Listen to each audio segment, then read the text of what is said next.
નમસ્કાર મિત્રો, હું છું ઇરફાન દિયારી. આપ સર્વેનું હાર્દિક સ્વાગત કરું છું SM પોડકાસ્ટ સ્ટુડિયોમાં.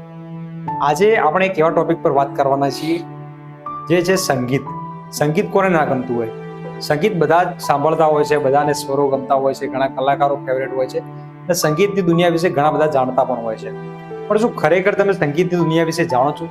કલાકારો કેવો સ્ટ્રગલ કરતા હોય છે, એમની લાઈફસ્ટાઈલ કેવી હોય છે અને સંગીતની દુનિયામાં આવ્યા પછી પણ એમને કઈ કઈ સમસ્યાઓનો સામનો કરવો પડે છે, કેવું કેવું સ્ટ્રગલ રહેલું હોય છે, આ બધી જ ચર્ચા આજે આપણે કરવાના છીએ. મારી સાથે આજે જોડાયા છે હરેશભાઈ બારોટ, જેઓ પોતે સંગીતની દુનિયામાં ઘણા સમયથી કામ કરે છે, ઘણો લાંબો પહોળો અનુભવ છે. તો આપણે એમના મુખે પણ ઘણું બધું સાંભળવાનું છે અને સંગીતની દુનિયામાં કોઈ નવા માણસને જોડાવવું હોય તો કયા કયા સ્ટ્રગલ રહે છે એ બધું જ આપણે સાંભળવાના છીએ. તો આજના ખાસ પોડકાસ્ટમાં તમે જોડાયેલા રહેજો, આપણે ઘણી બધી ચર્ચાઓ કરવાના છીએ. તો હરેશભાઈ, આપનું હાર્દિક સ્વાગત છે આજના ખાસ પોડકાસ્ટમાં. તો હરેશભાઈ, પહેલું તો કે આ સંગીતની દુનિયામાં તમે ઘણા લાંબા સમયથી કામ કરી રહ્યા છો, ઘણા બધા ઉતાર ચઢાવ પણ તમે જોયા હશે. તો તમને નાનપણથી જ આ ફિલ્ડમાં આવવાનું હતું કે પછી કોઈક સંજોગ અનુસાર તમે આ ફિલ્ડમાં આવી ગયા?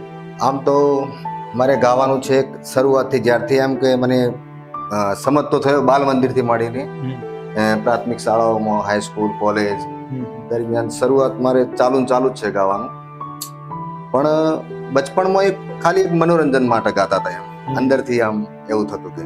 એના પછી ધીરે ધીરે સમય જતા એવું લાગવા માંડ્યું કે નહીં, આમાં આપણે થોડુંક વધારે પ્રેક્ટિસની જરૂર છે અને થોડુંક ગાવાનું જરૂરી છે, એમ એવું લાગતું. અને એના પછી કેસેટની દુનિયા આવી ને એ બધું આવ્યું એટલે એમ થોડું વધારે ફિલિંગ થવા માંડ્યું કે ના ભાઈ, હજુ મારે વધારે સારું ગાવું છે.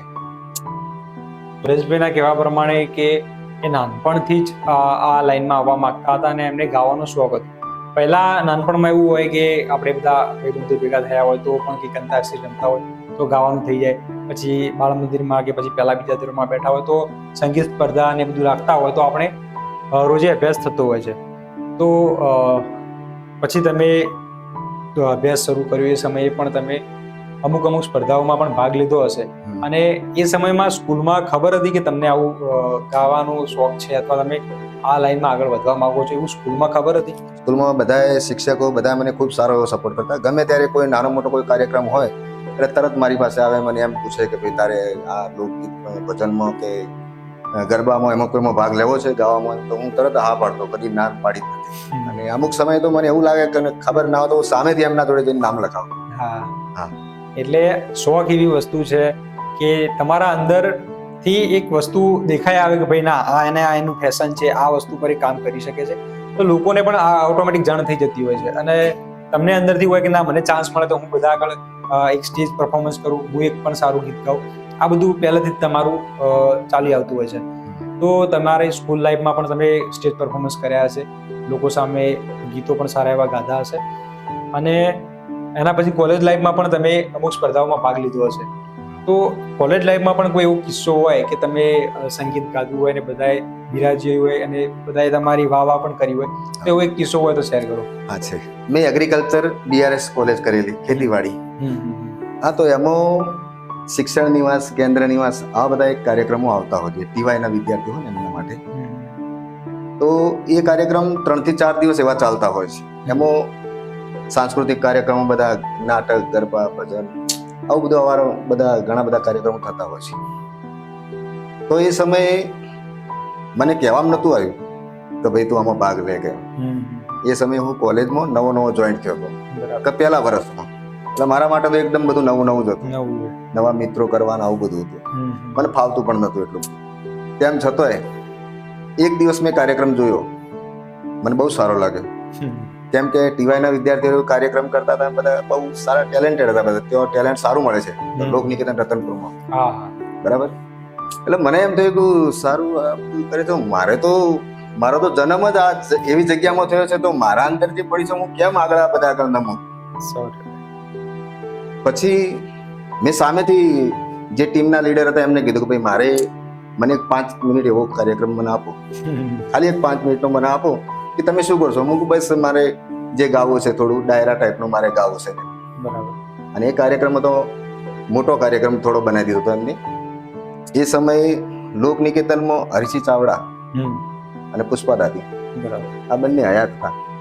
એ સમયનો કાર્યક્રમ જે હતો એ સમયે મેં મણિયારો ગાયો, લીલી તુવેર સૂકી તુવેર આ ગાયું, પછી બીજા 1-2 પણ ગાયા. એટલે કાર્યક્રમ હતો મારો 5 મિનિટ, પણ થોડો લંબાઈ ગયો, બધાને સારું લાગ્યું એટલે 15 થી 20 મિનિટ થઈ ગઈ. અને એ સમયે હરીસિંહ ચાવડા પોતે ઊભા થઈને એમને તાળીઓનો ગડગડાટ કર્યો, પુષ્પાદાદીન બંને. એ દિવસે મને ઘણું સારું લાગ્યું. તો હવે આપણે વાત આગળ કરીએ એના પહેલા એક સારું ગીત થઈ જાય તો થોડી મજા આવી જાય અને આપણે આગળ વાત ધપાવીએ પછી. ઊંચે રે હે ચડું ને નીચે ઉતરું રે, હે બાવલિયા જોવું રે, મણિયારા તારી વાત. હે મણિયાર ડોરે દીવો ગોરલનો, એ સાહેબો રે વમરિયા બાલાવાળો રે મણિયા. હોય એવી મીઠુડી બોલી વાળો મણિયા. બહુ સરસ, ખૂબ જ ઊંડા સ્વર હતા. અને આજના હાલના જે ડિજિટલમાં પ્રમાણે તમે જુઓ, હાલના કલાકારો જે સ્ટેજ પરફોર્મન્સ કરતા હોય છે અને આ જે તમે ગાધું એ ઘણો બધો તફાવત હોય છે એમાં. ખરેખર બહુ અદ્ભુત સ્વરો છે તમારા, બહુ ઊંડો અવાજ છે. બહુ આનંદ થયો તમને આ ગીત સાંભળીને. એમને બીજું એક હતું કે ગીતોની દુનિયામાં તમે બાળપણથી જ આ સંગીતની લાઈનમાં તમે આવી ગયા, તો તમારો એ ટાઈમે ગોલ હશે કે મારે પણ એક, જેમ કે હાલ ગમનજીનું ભુવાજીનું નામ છે એ રીતે મારે પણ એક નામ બનાવવું છે, મારે પણ એક સ્ટેજ પર જવું છે. તો તમને એ ટાઈમે ગોલ હશે, તો શું તમે શરૂઆતના દિવસોથી લઈને જ સંગીત ઉપર ફોકસ કર્યું કે પછી કંઈક એવા એવો ટાઈમ આવ્યો, એવું સ્ટ્રગલ લાઈફ આવી કે તમે બીજી ધંધા તરફ પણ ધ્યાન આપવું પડ્યું અને તમારે ઘર પરિવાર પણ સંભાળવું પડ્યું? તો એવું કંઈક થયું કે શું થયું? જો ગાવાનું એક એવું છે ને કે ગમે ત્યારે મને એમ થાય ને અંદરથી થોડું ઘણું પણ અંદર આપણે મૂંઝવણ હોય, ગમે ત્યારે કોઈ પણ પ્રશ્ન હોય, પણ થોડું ઘણું સાનું માનું એક જઈને ગાઈ લઈએ ને તો આપણે હળવા થઈ ગઈ 100%. અને દરેક સિંગરનું એવું હોય છે કે થોડું ઘણું ગગનાડે એમ ચાલુ જ હોય, કોઈ એવી જગ્યાએ એકલો પડી જાય તો પણ ગાતો હોય. અને આવું મારે પણ થતું હોય છે. એટલે બચપણથી મને બહુ એમ ગાવાનું, કોઈ પણ એવું સારું સોંગ મનમાં ચડી જાય તો પછી ગાયા કરવાનું, આવું બધું ચાલતું. પણ વચ્ચે થોડો જે કાર્યક્રમની અર્થમાં જોવા જઈએ તો થોડો બ્રેક આવ્યો. બ્રેક એ કારણથી આવ્યો હતો, ઘરની થોડી આર્થિક પરિસ્થિતિ ને બધું એવું હતું, એ કારણથી વચ્ચે કોઈ કાર્યક્રમ ના થયા ને એવું બધું થયું. પણ 2018ની સાલમાં મારા ફાધર એક્સપાયર થઈ ગયા. મારા ફાધર બહુ સારા એવા ભજનીક હતા. એમનું આજુબાજુના ગામડાઓમાં, સમાજમાં ખૂબ નામ હતું. તમને એક મોટો ઝાટકો પણ અડી ગયો છે કે આટલી ઉંમરે આ ફાધર મૂકીને તમારું ઘર પણ સંભાળવાનું છે, તો દુઃખ થયું હશે અને હાલ પણ તમને બહુ યાદ આવતી હશે. તો હરેશભાઈ વાત કરી કે 2018 પછી તમારી આખી લાઈફ આખી ચેન્જ થઈ ગઈ છે. ફાધર હોય એ ટાઈમે આપણે અલગ જિંદગી જીવતા હોઈએ કે કોઈ ટેન્શન નહીં, કોઈ વસ્તુનું કોઈ નહીં, પણ પછીની તમારી આખી લાઈફ ચેન્જ થઈ ગઈ છે અને તમારી સ્ટ્રગલ લાઈફ બી મારા ખ્યાલથી ત્યારથી થોડું વધી ગયું છે. તો એ સમયના થોડા દિવસો કેવા હતા અને તમારું સંગીતનું કેરિયર કઈ રીતે ચાલી રહ્યું? એ સમયે એવું હતું કે ફાધરનું સમાજની અંદર સારું એવું નામ હતું અને સારા એવા ભજનીક હતા, બરાબર. હવે પોતે હતા ને એટલે પછી મને એમ થયું કે મારા પપ્પા આટલું સરસ ગાતા ને એમ કરતા, તો હવે એમનું નામ જે છે ને એ મારે જાળવવું છે, એમ વિચારીને પછી મેં આગળ ચાલુ કર્યું. બરાબર. એ તમારા ફાધર જ જે હતા એ જ તમારા મોટા પ્રેરણાદાયી હતા કે એ કરે છે, હું મારું કરું છે અને એનાથી સારું કરવું છે. તો એ ટાઈમે તમારો બહુ ટફ રહ્યો છે, તમે મુશ્કેલ સમયમાં પણ આ બધું સંગીતનું ને ચાલુ રાખ્યું છે. તો તમે આ સંગીતની દુનિયામાં તમે કીધું કે બાળ મંદિરથી જ રસ હતો, તો શરૂઆતમાં તો તમે જેમ છોકરાઓ ગાય છે એ રીતે ગાતા હતા, પણ ખરેખર તમને ક્યારે એવું લાગ્યું કે ના, મારે આ ઉપર જ કામ કરવું છે અને મારે આ વસ્તુમાં જિંદગીમાં આગળ વધવું છે? એ કેટલી ઉંમરે લાગ્યું હતું? એ બસ એ સમયે જ જ્યારે ફાધર એક્સપાયર થઈ ગયા ને એના પછી મને અંદરથી ફિલિંગ એવું થઈ ગયું કે નહીં, હું સારું ગાઈશ તો લોકો ઓળખશે સમાજની અંદર, બીજા ગામમાં, પાર ગમે ત્યાં બધા લોકો એમ કે ભાઈ કોનો છોકરો છે, તો નામ તો એમનું જ આવવાનું. તો એ સમયે તમારી કેટલી ઉંમર હશે? સમયે લગભગ 32 વર્ષ આજુબાજુ. 32 વર્ષ છે. અને મારા ખ્યાલથી કોરોના સમય પહેલા એટલે 2018ની આસપાસ એ સમયે સંગીતની દુનિયા પણ અલગ જ હતી. હાલ જે સમય ચાલી રહ્યો છે એના કરતા અલગ હતી. તો તમે કોઈ મોટા કલાકાર સાથે પણ પરફોર્મન્સ કર્યું હશે? હા, કર્યું છે. તો કોઈ એવા કલાકાર સાથે તમે પરફોર્મન્સ કરેલું હોય તો એવો કોઈ કિસ્સો હોય તો એકાદો શેર કરો આપણા દર્શક. રાકેશભાઈ બારોટ સાથે ગાયેલું છે અને રસિકભાઈ મણિરાજ બારોટના ભાઈ એમના સાથે પણ ગાયેલું છે. આમ તો મને એમના સાથે ગાવાનો મોકો મળે એમ શક્ય જ નથી, પણ એક સમાજના હતા અને સમાજના જે રીતિ રિવાજ મુજબ એ પણ સગા થઈને આવ્યા હતા, હું પણ એમના સગા હતા. અમે જે ગાયું બહુ મજા આવી ગઈ હતી એ સમયે ગાવાની.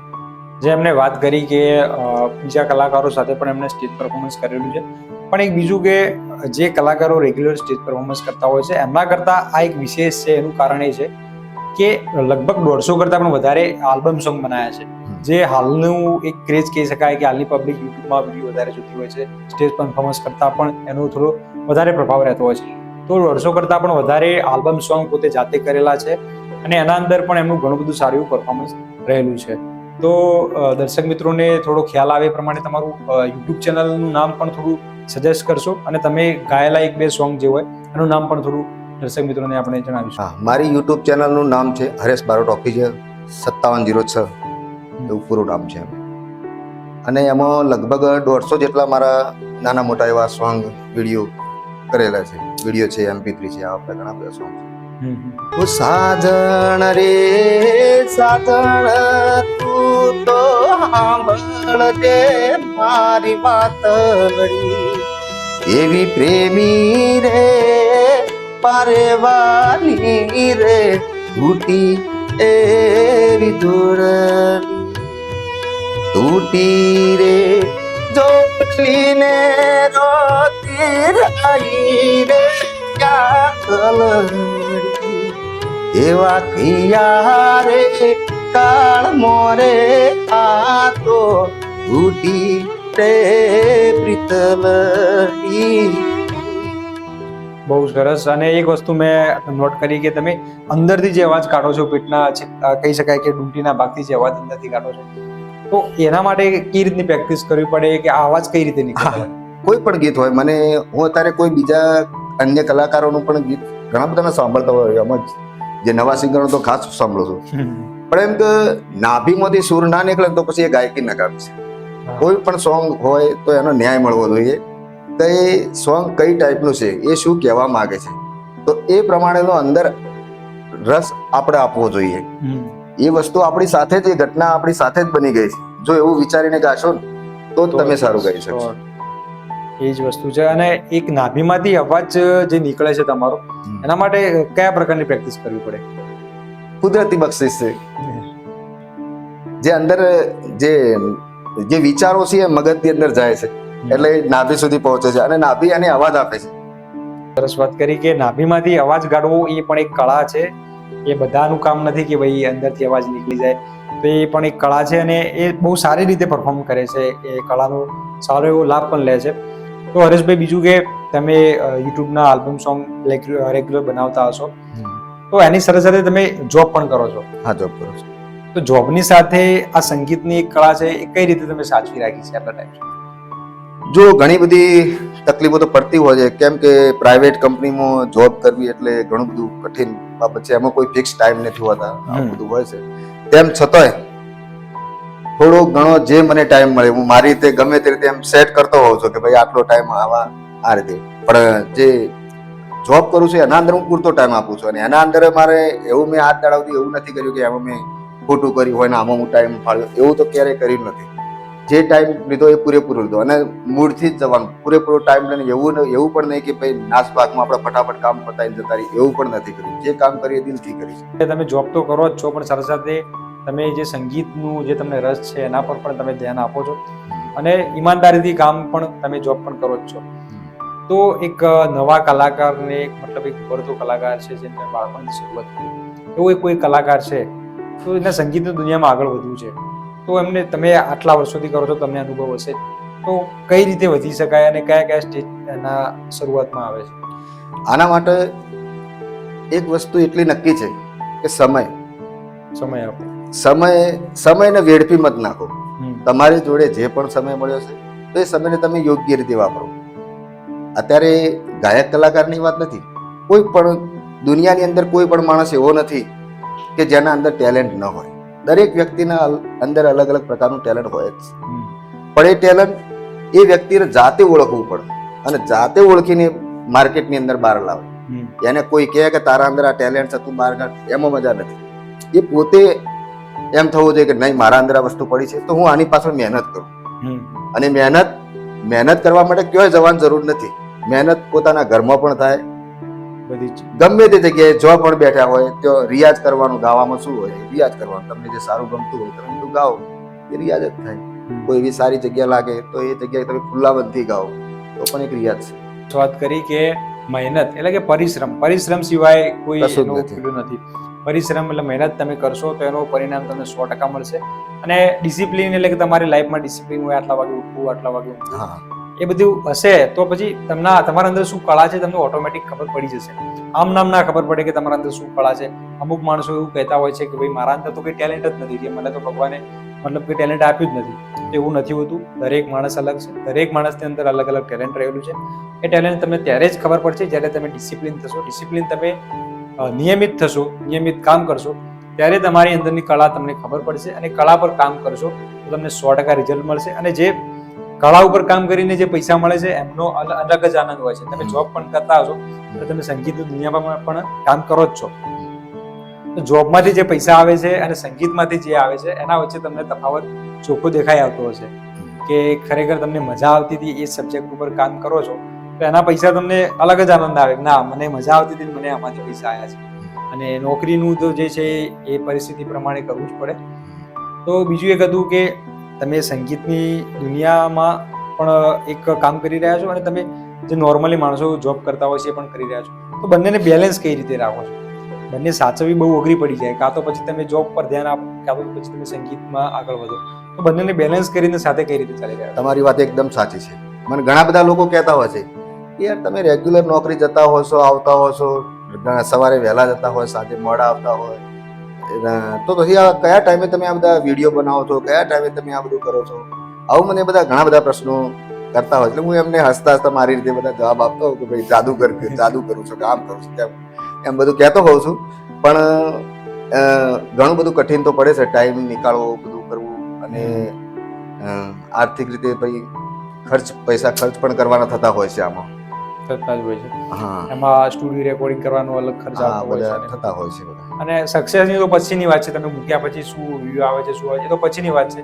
પહેલા તો તમારે સ્ટ્રગલ એમાં કરવું પડે. તો બીજું એક કે તમે જે સૂર તમે ગાઓ છો, બહુ અંદરથી નાભીથી જે અવાજ આવે છે, આ બધું જે નવા ઉભરતા કલાકારોને બધું શીખવું છે તો કઈ રીતે શીખી શકાય? પહેલો સ્ટેજ કયો, મતલબ પહેલા શરૂઆત કઈ રીતે કરવી આમાં? પહેલા શરૂઆત એવી રીતે કે જે તે કલાકારને જે પ્રકારનું ગાવું તમને ગમતું હોય એના ઉપર તમે ફોકસ કરો. દાખલા તરીકે મને લોકગીત ગમે છે કે ડાયરા ગમે છે, ભજન પણ ગાઉં, ગરબા ગાઉં, બધું ગાઉં, પણ મને વધારે ગમે લોકગીત, ડાયરાના ગીતો અને લગ્ન ગીતો. આ મારું ફેવરેટ છે. એટલે મને અત્યારે આલું અભળવું પણ એ જ વધારે ગમે. એટલે તમે જે વધારે સાંભળશો એને જ તમે, એ તમારા માટે ગાઈડન્સ બની જશે. એટલે જે તે કલાકાર જે ક્ષેત્રમાં આગળ વધવા માંગતો હોય તો એને એ પ્રકારનું જ એને રીડિંગ કરવું જોઈએ, અથવા તો એને જોવું પડે. તમારું મનગમતું ગીતો સાંભળતા હશો તો પછી તમે એમાં પ્રેક્ટિસ કરશો ને એમાં આગળ વધી શકશો. એ વસ્તુ શક્ય છે.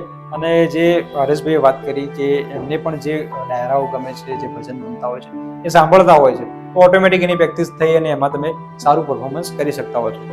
બીજું એક કે તમે સ્ટેજ પરફોર્મન્સ પણ કર્યા છે અને તમે યુટ્યુબમાં આલ્બમ સોંગ પણ બનાવો છો. તો આલ્બમ સોંગ અને સ્ટેજ પરફોર્મન્સ બંને વચ્ચે શું ડિફરન્સ છે? આલ્બમ સોંગ એ વસ્તુ એ ટાઈપની છે કે એમાં તમે કટ પણ આપી શકો. આલ્બમ સોંગની અંદર કોઈ એવું તમારાથી ખોટું ગવાઈ જાય કે એવું કોઈ થાય તો એને ફરીથી તમે ગાઈ શકો. સ્ટેજ પ્રોગ્રામની અંદર વસ્તુ એવું છે કે તમે જે છે રિયલ લાઈવ છે. હા, તમે રિયલમાં તમે ગાતા હો, થોડા સુરમાંથી જતા રહો તો પણ એ એના અંદર તરત પબ્લિકને ખ્યાલ આવે છે ભાઈ આ ખોટું ગવરાયું, અને પેલામાં એનો સુધારો થઈ શકે છે. બહુ સરસ વાત કરી કે સ્ટેજ પરફોર્મન્સમાં લાઈવ હોય છે એટલે એમાં કોઈ તમે ભૂલચૂક કઈ ચાલતી નથી, જે હોય પબ્લિક સામે થઈ જાય છે. જ્યારે તમે આલ્બમ સોંગ બનાવતા હોય છો તો ત્યારે તમારાથી કોઈ ભૂલચૂક થઈ ગઈ હોય તો એ કટ કરીને આપણે એમાં સુધારો કરી શકીએ છીએ. પણ હા, હું જે તે રેકોર્ડિંગ સ્ટુડિયોમાં બધા અવારનવાર ઘણી ખરી જગ્યાએ જાઉં છું, પણ ત્યાં રેકોર્ડિંગ સ્ટુડિયો વાળા બધા ઘણા બધા મને એમ કહેતા હોય કે બને ત્યાં સુધી મારે કટ ફરીથી ગાવાની જરૂર નથી પડતી. જે ગાઉં છું એ માન્ય કે નહીં બરાબર જ છે. રીટેક બહુ ઓછા આવે, બહુ ઓછા.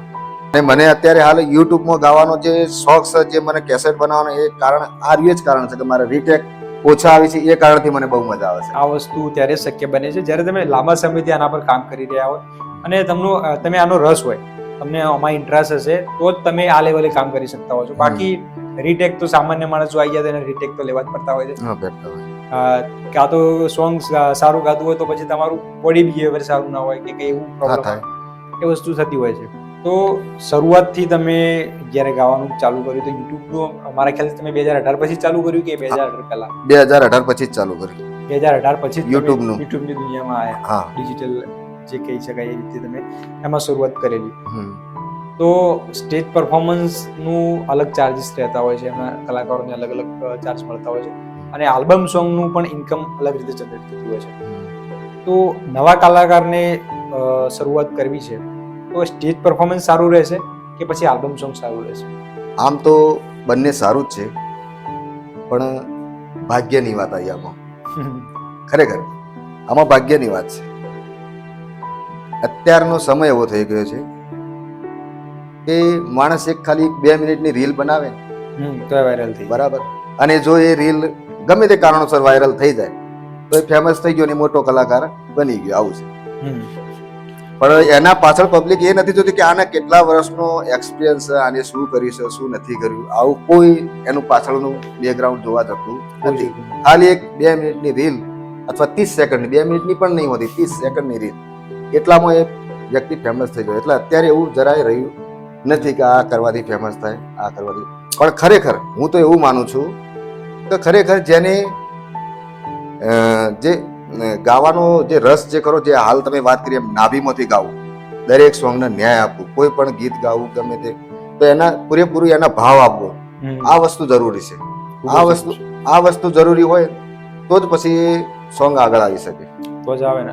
અને એ વસ્તુ લાંબો સમય સુધી ટકી રહે છે. લાંબા સમય સુધી ટકી રહે. બહુ સાચી વાત કરી એમને કે અંદરથી ભાવ આવતો હોય ને એમના રસ હોય અને એ રીતે તમે ગાતા હોય તો સાંભળવાની બી પબ્લિકને મજા આવે અને ખરેખર ઇન્ટરેસ્ટ થાય કે ના, આ માણસ જે ગાય છે સાચા શબ્દ બોલી રહ્યો છે અને એના સાથે એવું બન્યું હશે તો જ એવું બોલી રહ્યો છે, એટલે અંદરથી એક ફિલિંગ આવતી હોય છે. બહુ સરસ વાત કરી હરેશભાઈ. એના પછી તમે કોલેજ પૂરી કરી, એના પછી કદાચ તમે યુટ્યુબની દુનિયામાં 2018 પછી આવ્યા અને એના પછી અત્યારે પણ તમે ગાતા હશો. તો આલ્બમ સોંગ બનાવવામાં કેટલો ટાઈમ જતો હોય છે? એમ તમે આલ્બમ સોંગ શૂટ કર્યું એના પછીનો કેટલો સમય જતો હોય છે? એ એડિટિંગ ઉપર થતું હોય છે. વિડીયો સોંગ કરવાનું થાય એટલે એડિટિંગ કોઈ ના જોડે વધારે કામ પડ્યું હોય તો થોડો ટાઈમ પણ લાગી જાય, અને એવું કોઈ હોય તો જલ્દીમાં તો મિનિમમ 2 શૂટિંગ ઉતાર્યા પછી 2 થી 3 દિવસ તો લાગતા જ હોય છે. 2 થી 3 દિવસ લાગે. હા, પછી સોંગ તૈયાર થાય. અને તમે આલ્બમ સોંગ જે ગાઓ છો એ તમે પોતાની જાતે લખેલી કોઈ પંક્તિઓ ખરા કે તમે જાતે લખ્યું એના અંદરથી ભાવ આવ્યો કે મારા આના પર લખવું છે? હા, એવા મારા 3 થી 4 સોંગ છે. શું વાત કરો છો? એટલે તમે જાતે જ લખ્યું? આમ તો મારા ખાસ મિત્ર રજની બારોટ છે, એમના જે સોંગ ઘણા બધા મારી ચેનલમાં બધા મોટા ભાગે રજની બારોટના જ લખેલા છે અને એ જ સોંગ હું ગાઉં છું. બહુ સારો માણસ છે. અને અત્યારે હાલ જે તમે વાત કરી એમ મારા 3 થી 4 એવા સોંગ મેં જાતે લખેલા છે. એટલે જાતે તમે સોંગ પણ લખેલા છે. એટલે તમારા સાથે એવું કોઈ કિસ્સો બન્યો હોય અને તમે લખ્યું હોય કે ના, આના ઉપર મારે ગાવું છે ને આપણે ગાઈ શકીએ, તો એવું કોઈ હોય તો એકાદું રજૂ કરો. મેં કિસ્સા ઉપર નથી લખ્યા, પણ મેં જે લખ્યા છે એ પબ્લિકને ગમે, કે એક કોઈ સારો એવો સંદેશ આપતું હોય અથવા કોઈ દેવી દેવતા ઉપર, તો પબ્લિકને મનોરંજન મળી રહે, પબ્લિકને ગમે એ ટાઈપના કર્યા છે. એક સોંગ એવું બનાવ્યું હતું મેં કે જમાનો ફેશની બને. એમાં જે અત્યારના છોકરાઓ જે એમના મા બાપ એમને ઘણું નાનપણથી સારા લાડકોડ સાથે ઉછેરતા હોય, પછી મોટો થાય એટલે એના અંદર ચેન્જિંગ આવતું હોય. મા બાપને એમ કહેતો કે તમે બેસો, તમને કોઈ ખબર ના પડે, આ રીતનું બધું એ ટાઈપનું એક સોંગ હતું. એક હમણાં એક ગોળા ગામના જે દેપાળ દેવ દાદા એમના વિશેનો પણ 2 સોંગ મેં જાતે જ લખ્યા છે. બરાબર. બીજા પણ આવા 2-3 સોંગ લખ્યા છે. બહુ સારું કહેવાય કે સોંગ પણ જાતે લખેલા છે, એટલે આ વસ્તુ ત્યારે શક્ય બને છે જ્યારે તમને આમાં રસ હોય. હા. રસ હોય તો જ તમે સોંગ આવું શબ્દો તમને યાદ આવતા હોય અને તમે લખતા હોય, અને એ જ્યારે તમે ગાતા પણ હોય છો. તો આ તમે વાત કરી જે જમાનો ફેશનેબલ બન્યો છે, તો એ સોંગ થઈ જાય થોડું. મા બાપ ચાહે દીકરો મારો ટોપ લેવલે જાય, મા બાપ ચાહે દીકરો મારો ટોપ લેવલે જાય, એટલું ન જાણે દીકરો એનો અવળા રવાડે જાય જમાનો, જમાનો ફેશની બન્યો એને સુધારવો ગણો, કે જમાનો ફેશની બન્યો કેવો કળિયુગ આયો. બહુ સરસ શબ્દો લીધા છે તમે આના અંદર. જે શબ્દો યુઝ કર્યા છે ખરેખર એક ઇમોશનલી ઇમ્પેક્ટ પડે અને એનાથી ઘણું બધું સમજવા જેવું છે. જમાનો ફેશનેબલ બન્યો પણ કયા કારણોસર બન્યો અને એમાં શું છે બધું ઘણું બધું આનંદ છે. આપણું લોગો સોંગ છે. બહુ સરસ કે ટૂંકા શબ્દોમાં ઘણું બધું આવી ગયું છે. બહુ સરસ લખેલું છે. ખરેખર આ સોંગ બધાએ સાંભળવું જોઈએ અને બધા સુધી પહોંચવું જોઈએ. તો તમે સોંગ જે આલ્બમ સોંગ બનાવો છો, તમે તમારા યુટ્યુબ ચેનલમાં મૂકતા હશો અને કદાચ તમારા ભાઈબંધ દોસ્તા જોડે પણ તમે શેર કરતા હશો તમે અમારું નવું આલ્બમ સોંગ આવે છે. પ્રમોશન માટે તમે કોઈ કામ કરેલું કે ના અમે જે સોંગ બનાવ્યું છે આપણે પ્રમોશન કરીએ તો બધા સુધી પહોંચે, એવું કંઈ કરેલું છે તમે? હા, એવી ટ્રાય કરી છે મેં. પ્રમોશન એ પણ ખર્ચ કરીને કરી છે. હા, એટલે જરૂરી થઈ જાય છે કે તમે કોઈ વસ્તુ બનાવો છો, કોઈ સારી તમે જે હાલ રજૂ કરી, પંક્તિઓ બહુ સરસ લખેલી હતી, તમે જાતે ગાયું પણ બહુ સરસ છે, પણ મહત્વનું એ થઈ જાય છે કે આ બનાવ્યું છે બહુ સરસ, ખરેખર શું લોકો સુધી પહોંચ્યું છે? લોકો સુધી પહોંચાડવા માટે પ્રમોશન જરૂરી છે, અને પ્રમોશન પણ તમે કરેલું હશે. અને હું તો કહું કે કરવું જ જોઈએ, કે આટલું સરસ હોય તો પબ્લિક સુધી પહોંચવું જોઈએ. અને એકવાર પબ્લિકને ખ્યાલ આવે તો પછી તમારા રેગ્યુલર વિડીયો જોવાની જ છે. તો હરેશભાઈ, આપણે વાત કરતા હતા કે તમે શરૂઆતથી જ બાળમંદિરથી જ તમને શોખ હતો ગાવાનો અને તમે આ સંગીતની દુનિયામાં આગળ વધતા ગયા. સ્કૂલ લાઈફમાં તમે ગાતા હશો ત્યારે બધા છોકરાઓ પણ બધા ખુશ થઈ જતા હશે કે ના, હરેશભાઈ બહુ સરસ ગાય છે. તો કોઈ શિક્ષકે પણ તમને બિરાજ્યા છે ના કે હરેશભાઈ ગાય છે તો એમને આગળ વધારવા જોઈએ અને એમને ઇનામ પણ આપવું જોઈએ, તો આવું કંઈક થયેલું? મને પ્રાથમિક શાળામાં, હાઈસ્કૂલમાં અને કોલેજમાં દરેક જગ્યાએ સારા એવા શિક્ષકો મને મળ્યા છે અને બહુ સારું એવું ભણાવ્યું છે. પણ એમાં જે સંગીતના ક્ષેત્રમાં પણ હાઈસ્કૂલની અંદર જોવા જઈએ તો આર્યન ગૌસ્વામી, રમેશભાઈ ગૌસ્વામી વડગામના જ છે. એમને મને સારો એવો સાથ સહકાર આપેલો. પછી અહીંયા રમણભાઈ દેશમુખ લોકનિકેતન રતનપુરની અંદર હતા, અમને પણ મને ખૂબ સારી એવી મદદ કરેલી, કે જે મને ગાઈડન્સ આપતા કે ભાઈ આ વસ્તુ કરવા જેવી છે. એટલે શરૂઆતના દિવસોમાં શિક્ષકોનો પણ સપોર્ટ રહ્યો છે કે ના, હરેશભાઈ તમે આટલું સરસ ગાઓ છો તો આગળ વધો, એક સ્ટેજ પર જાઓ. અને સ્કૂલોમાં ને પહેલા એક પરફોર્મન્સ થતું કે 15મી ઓગસ્ટ આવે છે તો એન્યુઅલ ફંક્શન થાય, એ રીતે કોલેજમાં પણ યરલી એન્યુઅલ ફંક્શન થતા હોય, તો આમાં પણ તમે ભાગ લીધેલા હશે? લીધેલા બધા. અને આ બધા પ્રવૃત્તિઓમાં તમને ઇનામ પણ મળ્યા હશે? હા, યુવા મહોત્સવ થતા કાર્યક્રમના, તો યુવા મહોત્સવમાં મને ઘણા બધા સર્ટી મળ્યા છે. બધા લોકગીત, હળવું હાર્મોનિયમ, ભજન, આ તે બધું ઘણામાં બધા લગભગ સારા એવા સર્ટી મળ્યા હતા. પ્રથમ, બીજો નંબર એવા બધા છે સર્ટી મારા જોડે અત્યારે આવ્યા છે. બીજું એક હતું કે તમે બાળ મંદિરથી ગાવાનું શરૂ કર્યું, કોલેજ ટાઈમ પણ તમે ગાતું છે સાચવી રાખેલું હતું, તો તમે જોબ પર ક્યારે લાગ્યા અને તમને ક્યારે એવું લાગ્યું કે ના, મારે હવે જોબ પણ કરવી પડશે? જોબ એટલે દરેક વ્યક્તિનું 12મું ધોરણ હોય, 12મા ધોરણનું રિઝલ્ટ આવે એટલે એના એ વખતે ડિસિઝન લેવાનું થતું હોય. દરેક વ્યક્તિ ડિસિઝન લેતો હોય કે મારે શું કરવું, કઈ જગ્યાએ જવું અને શું કરીશ તો મારું આગળનું જીવન સારું જશે. તો એવી રીતે મારે પણ 12મા ધોરણનું રિઝલ્ટ આવ્યું એ વખતે મને એમ થયું કે હવે ખરેખર જો આ સંગીતની લાઈનમાં હું રહું કે પછી ફોરી ભારે નોકરી મળી રહે એવું કંઈક કરવું. પછી ઘરની પરિસ્થિતિ બધું એવું હતું એટલે એમ લાગતું કે નહીં ભાઈ, આ તો બધું ખર્ચાળ છે. સંગીત ગાવું એ સારું છે, પણ એ સમય એવો હતો, 2005ની આજુબાજુની વાત કરું છું. એ સમય એવો હતો કે તમારે કોઈ કેસેટ રેકોર્ડિંગ કરવી હોય તો લાખ, 1.5 લાખ આવા બધા જે રકમ થતી હોય, પણ એવું એટલો બધો આપણો જોડે પૈસો પણ નતો કે આપણે આ બધું વસ્તુ કરી શકીએ. એટલે અમે એ જગ્યાએ મેળું વાળીને થોડા કે હેડો ભાઈ સાઈડમાં આપણે હા ગાશો, આપણો શોખ છે, ગમે ત્યારે ગાવાનું કોઈ મટી જવાનું નથી, એમ કરીને એગ્રીકલ્ચર લાઈન મેં પકડી લીધી. BRS માં એડમિશન લીધું અને એમાં ભણવાનું ચાલુ કર્યું. એમાં સારું એવું રિઝલ્ટ પણ મળ્યું અને અત્યારે પ્રાઇવેટ કંપનીમાં, સારી એવી કંપનીમાં જોબ પણ ચાલુ છે, સાથે સાથે આ પણ કરું છું અત્યારે. બરાબર. તમને એવું લાગે કે ના મને ખરેખર હવે જોબ પણ કરવી પડશે, ઘરની પણ જવાબદારી છે, હા. તમે જોબ પણ કરી અને સાથે સાથે જે તમારી કળા હતી સંગીત ગાવાની, સારું જે ગીત ગાઓ છો એ કળા જે હતી એ પણ સાચવી રાખી છે, એટલે બહુ સરસ વાત કહેવાય. કારણ કે અમુક વખતે એવું થતું હોય છે કે એવી પરિસ્થિતિ આવી જાય તો તમારી કળા ભૂલી જવી પડતી હોય છે. એ ખરેખર સચવાતી જ નથી. પછી તમે જોબમાં લાગી જાઓ પણ તમારા ઉપર ઘરનું પણ એટલું બધું આવી જાય બહાર તો તમે તમારી કળા ભૂલી જતા હોય છો. પણ તમે સાચવી રાખી છે અને અત્યારે પણ તમે એ પરફોર્મન્સ કરો છો, બહુ સરસ વાત કહેવાય.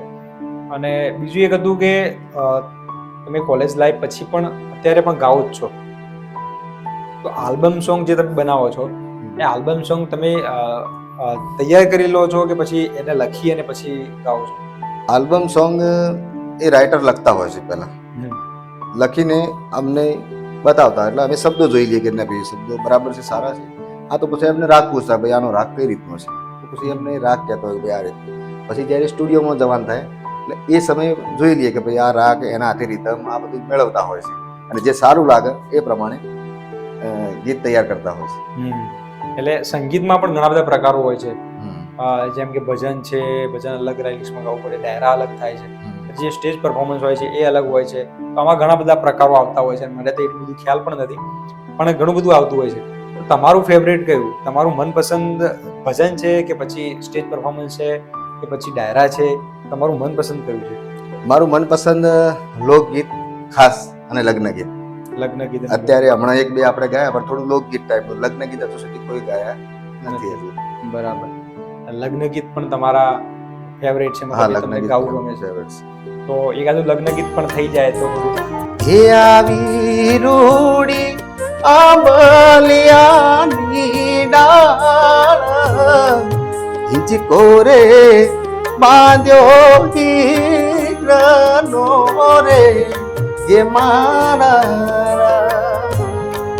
હિંચકો રે બાંધ્યો હીરનો રે જે મારા. હે દાદા તમારે દેવું હોય તે દેજો ને, એ દાદા તમારે દેવું હોય તે દેજો ને, દીકરીને જાવું વેગનું રે કે માણા, એ દીકરીને જાવું વેગનું રે એ માણા. ખરેખર બહુ ઊંડા શબ્દો યુઝ કરે છે. જે બોલે છે અંદરથી જે સ્વર નીકળે છે એ સ્ટોરીની અંદર એ પોતે અંદર જતા રહે છે, કે જે સ્ટોરી જે બોલી રહ્યા છે એના મુખેથી તો નીકળી રહી છે પણ એમના હાવભાવમાં પણ દેખાઈ આવે છે. તો આ એક કલાની, એક કલાકારની એક કલા છે જે બધાની અંદર નથી હોતી અને એમના અંદર રસ છે અને એનો વિષય છે એટલે આ કરી શકે છે. જે નાભીથી સુર આવે આખું અલગ જ છે, સામે વાળાને પાડી દે એમ. નાભીનો સુર એટલે એ જે ભાવ કહેવા માંગતો હોય એ સામે વાળાને લાગવો જોઈએ. જો કોઈ એવું દર્દ વાળું હોય તો સામે વાળાના આંખમાં પાણી આવે ને તો છાતી ભરાઈ જાય. આ વસ્તુ થવું જોઈએ. અને કોઈ સુરાતન વાળું હોય તો સામે વાળાનું એટીટ્યુડ વાળું હોય તો સામા વાળાને એમ થવું જોઈએ કે ના એટીટ્યુડ, હા જોર પણ એવું આવી જવું જોઈએ. આ વસ્તુ હોવું જ જોઈએ દરેક સોંગની અંદર. એ તો એ જ કલાકારની કળા છે કે એ દેખાય આવે કે ના તમે સામે વાળા ઉપર શું પ્રભાવ પાડી રહ્યા છો. હા, એટલે આ વસ્તુ પણ એક બહુ ઊંડી વાત છે અને સમજવા જેવી વાત છે કે તમે કલાકાર તો છો પણ શું ખરેખર તમે સામેવાળાને પણ એક ભાવુક કરી શકો છો, માહોલ બનાવી શકો છો, તો જ તમે સાચા કલાકાર છો. અને એ બધી જ પ્રતિભા જે કહી શકાય એ બધું જ હરેશભાઈની અંદર છે અને એનું કારણ એ જ છે કે લાંબા સમયથી પ્રેક્ટિસ કરી રહ્યા છે અને એમનું મનગમતું કામ છે. હરેશભાઈ, જે તમે વાત કરી કે તમે આટલા લાંબા સમયથી સંગીત દુનિયામાં છો, સાથે સાથે જોબ પણ કરો છો અને તમે તમારી કળા સાચવી રાખેલી છે. તો હાલના જે નવા કલાકારો માર્કેટમાં આવી રહ્યા છે, ઉભરતા કલાકારો છે અને આમાં કેરિયર પણ બનાવવા માંગે છે કે મારું ભવિષ્ય આમાં હોય અને હું પણ એક હાલના જે કલાકારો કમન ભુવાજી છે એ લેવલે પહોંચી જાઉં, તો આ વચ્ચે શું અંતર હોય છે? તમે તમારા અંદર એક ગોલ છે, તમારે આ કરવું જ છે, તો કયા કયા સ્ટ્રગલ લાઈફ, મતલબ એમાં આયા પછી પણ તમારે કઈ કઈ પ્રેક્ટિસ રાખવી પડે અને શું શું સાચવી રાખવું પડે છે? થોડીક વાર પહેલા આગળ રજૂઆત કરી કે ભાઈ ખાલી 30 સેકન્ડની એક રીલ, 30 સેકન્ડની રીલ માણસને ખૂબ વાયરલ કરી દેતી હોય. દેશ વિદેશ સુધી એના વિડીયો પહોંચી જતા હોય અને લોકો ખૂબ મજા પણ લેતા હોય અને થતું હોય, બરાબર. પણ એ રીલ વાળો કલાકાર જે કોઈ હોય તો એ પૂરા 12 મહિના સુધી નથી ટકતો. એ 3 મહિના કે 6 મહિના બસ, એ વધુ 12 મહિના પૂરું થતા જ નથી. 12 મહિના પૂરા કોઈના નહીં થાય, પણ એ પછી ગાયબ થઈ જાય છે.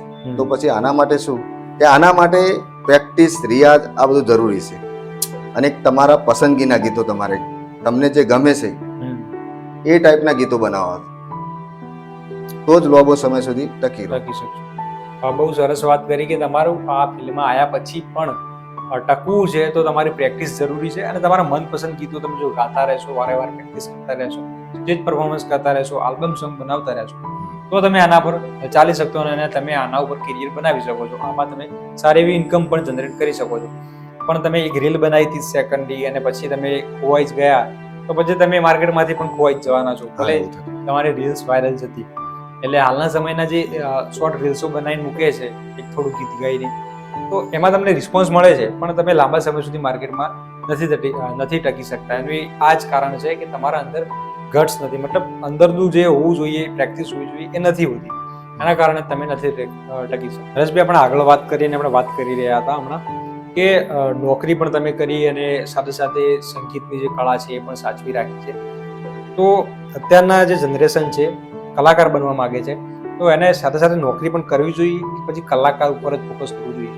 એ જે તે વ્યક્તિની આર્થિક પરિસ્થિતિ ઉપર આધારિત છે, બરાબર. કોઈનું ઘર ખાધે પીતે સુખી હોય, ઘરમાં કોઈ ખર્ચા ના આવતા હોય, કોઈ વ્યક્તિ કલાકારનું જ કરે, એની પછી નોકરી કરવાની આવતી જ નથી. પણ જો તમને ઘરની અંદર તકલીફો પડતી હોય, ઘર ચલાવવું પડતું હોય, કોઈ બાળકોની જવાબદારી આ બધું હોય, તો પછી એને નોકરી કરવી જરૂરી છે. એના વગર નથી, શક્ય જ નથી. એ બહુ સાચી વાત કરી કે આર્થિક પરિસ્થિતિ જેવી છે એના ઉપર આધાર રાખે છે. એના ઉપર આધાર છે. દરેકની પરિસ્થિતિ અલગ અલગ હોય છે, બધી સ્ટ્રગલો ઘણી બધી કરતા હોય છે. તો હું એવા લોકોને કહું છું કે તમે આ લાઈનની અંદર, સંગીતની અંદર થોડું વધારે ધ્યાન આપો, એનો રિયાઝ સારો એવો કરો, અને તમારું જે કામ છે એને તો છોડવાનું જ નથી, એને તો તમે ચાલુ જ રાખો. પણ જે તમારા જોડે ઘણો બધો ટાઈમ હોય છે, એ બીજા ટાઈમમાં તમે રિયાઝ કરો, અથવા તો કોઈ સારી એવી જગ્યાએ તમે એવા વિડીયો બનાવીને મૂકો. આ બધું તમે કરી શકો છો. જે તમારી અંદર કળા રહેલી છે એના પર પણ તમે ફોકસ કરો અને એના પર જે ઇન્કમ આવશે એનાથી મજા આવશે. એમ કે ના, તમને આ કામ પણ સાઈડમાં ધંધોને તો ચાલુ રાખવાનું જ છે, કારણ કે આપણે ઘર પણ સાચવવાનું છે, આપણે આર્થિક પરિસ્થિતિ પણ સાચવવાની છે. તો એ તો તમારે ચાલુ રાખવું જ પડશે. બીજું એક હતું કે તમે યુટ્યુબ પર આલ્બમ સોંગ 2018 પછી રેગ્યુલર મૂકતા હશો, કદાચ 150 થી પણ વધારે આલ્બમ સોંગ તમે મૂકેલા છે. તો યુટ્યુબમાંથી તમારી કોઈ ઇન્કમ આવે છે? ના, હમણાં નથી. મારા સબસ્ક્રાઈબર તો છે યુટ્યુબને જે નક્કી કરેલા એના પર તો પણ સારા છે, પણ જે વોચિંગ ટાઈમ છે ઘણા, કેમ કે એમાં મહિનામાં 1 વિડીયો એવા મૂકવા જોઈએ, પણ મારે 2 નથી થતા. એકાદ વિડીયો થાય છે, મહિને થાય પણ 1.5 મહિને પર થાય, વચ્ચે થોડો બ્રેક પણ આવી જાય, આવું થતું હોય છે. એટલે વોચિંગ ટાઈમ થોડા આગળ સારું કોઈ એવું ગીત ચાલે તો વોચિંગ ટાઈમ વધવા માંડે છે, પછી થોડા ઘટવા માંડે છે, આવું બધું થતું હોય છે. એટલે આના વચ્ચે થોડા ઘણું ચાલે કરે છે. પણ જે હું વિડીયો મૂકું છું ને એ લોકોને ખૂબ પસંદ આવે છે. એમાં આજ દિન સુધી બધી સારી એવી કોમેન્ટો આવે છે, લોકો ખૂબ ખુશ થઈ. અત્યારે મને અમુક સમય થાય એટલે મને મળતા હોય, પૂછતા કેમ હમણાં કોઈ સોંગ નથી, આવું પૂછતા એટલે આપણને થોડું એમ ફિલિંગ આવે કે ના ભાઈ, આપણને કોઈ સાંભળવા વાળા બેઠા છે. તમે આટલા સમયથી કરો છો તો તમારી એક લેવલ ઉપર તમે પણ પહોંચી ગયા છો અને આગળ રિસ્પોન્સ મળશે જ. આજ નહીં તો કાલ તમારું યુટ્યુબમાંથી પણ ઇન્કમ આવવાની જ છે. લોકો સુધી તમારો ચહેરો પહોંચશે અને તમારો અવાજ ગમશે તો એ ઇન્કમ જનરેટ થવાની જ છે. તો આ તો બહુ સરસ વસ્તુ છે કે યુટ્યુબમાં તમે એકવાર મૂકેલી છે તો એ વસ્તુ કંઈ જવાની નથી અને તમારી અંદરની કળા તો ક્યારેય પૂરી થવાની જ નથી. દિવસે દિવસે વધતી જશે અને એ ટેલેન્ટમાં તમે આગળ કામ કરશો તો તમારી ઇન્કમ મળવાની જ છે.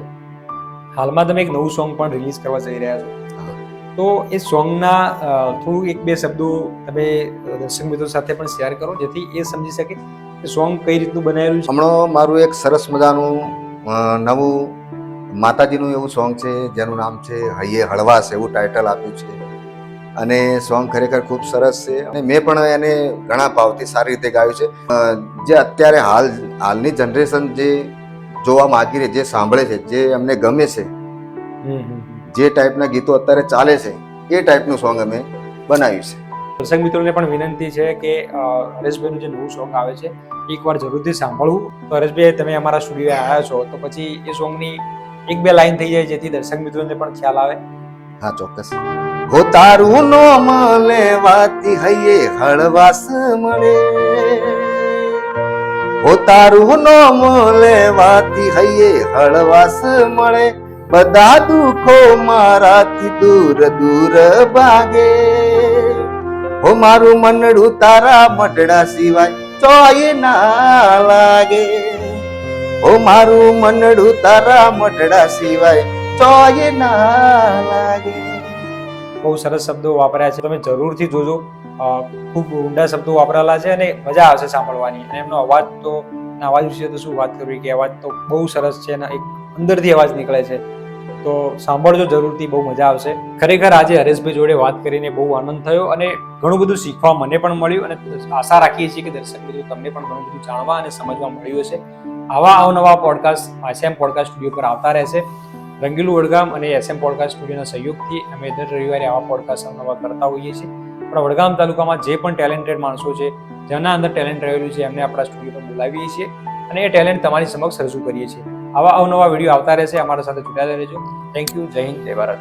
નમસ્કાર મિત્રો, આજે એસએમ પોડકાસ્ટ સ્ટુડિયોની અંદર મેં મારા બાળપણથી એટલે કે બાલ મંદિરથી મળીને મારા જે 7 વર્ષનો જે મારો યુટ્યુબ લેવલનો જે સંઘર્ષ હતો, આ બધી મારી સાચી હકીકતો હતી, એ બધી મેં એસએમ પોડકાસ્ટની અંદર બધી રજૂ કરી છે. તો મિત્રો, આ જે એસએમ પોડકાસ્ટની અંદર જે અમારું જે ઇન્ટરવ્યૂ થયું છે, તો એને તમે બીજા અન્ય લોકો સુધી ખૂબ શેર કરજો. બીજા પણ જે મિત્રો છે, તમે પણ જો જીવનની અંદર કોઈ આવી મુશ્કેલ સફર ખેડી રહ્યા હોય તો આ પ્રકારના પોડકાસ્ટમાં તમને આગળ વધવાની એક હૂંફ મળી રહેશે. તો મિત્રો, મારા જેવા ગ્રાઉન્ડ લેવલના જે કલાકારો છે, એ આ એસએમ પોડકાસ્ટ સુધી પહોંચવાનો પ્રયાસ કરશો. અને એસએમ પોડકાસ્ટ વડગામ એ ચેનલને વધુમાં વધુ લાઈક કરો, શેર કરો અને સબસ્ક્રાઈબ ન કરી દો, સબસ્ક્રાઈબ કરી દો. જય માતાજી. હર હર મહાદેવ. મિત્રો, આજે આપણા આજના જે એપિસોડમાં હરેશભાઈ બારોટ વિશે વાત કરી કે કેવી રીતે એમના જીવનના અંદર પોતાના પરિવારની જિમ્મેદારી સાથે નોકરી અને તો પણ પોતાના અંદર જે સંગીતના સાધના એમને જીવિત રાખી છે, એ ખરેખર સરાહનીય છે. અને જો તમને જે એમના સંઘર્ષ ઉપરની કહાની જો સારી લાગી હોય, દર્શક મિત્રો, તમારા મિત્રો સાથે શેર કરો અને એને વધારે લોકો સુધી પહોંચાડો. મિત્રો, તમારો અવાજ અને તમારું સંઘર્ષ એસએમ પોડકાસ્ટ પહોંચાડશે દુનિયા સુધી. તો આજે જ ડીએમ કરો એસએમ પોડકાસ્ટ. જો તમારા અંદર છુપાયેલી કોઈ કલા કે સંઘર્ષ કે મોટિવેશન હોય તો ચોક્કસ એસએમ પોડકાસ્ટના આ મંચ ઉપર તમારું દિલથી સ્વાગત છે. તો આવો અને ફોલો કરો ઇન્સ્ટાગ્રામ પર અમારા એસએમ પોડકાસ્ટને. અને આ મિત્રો, તમારા બિઝનેસ કે પછી તમારા વ્યવસાયને લઈને કોઈ પણ પ્રકારની એડ કે અથવા સ્પોન્સરશિપ કરીને તમારા બિઝનેસને જો ગ્રોથ કરવો હોય તો આજે જ કોન્ટેક્ટ કરો એસએમ પોડકાસ્ટ સ્ટુડિયોનો.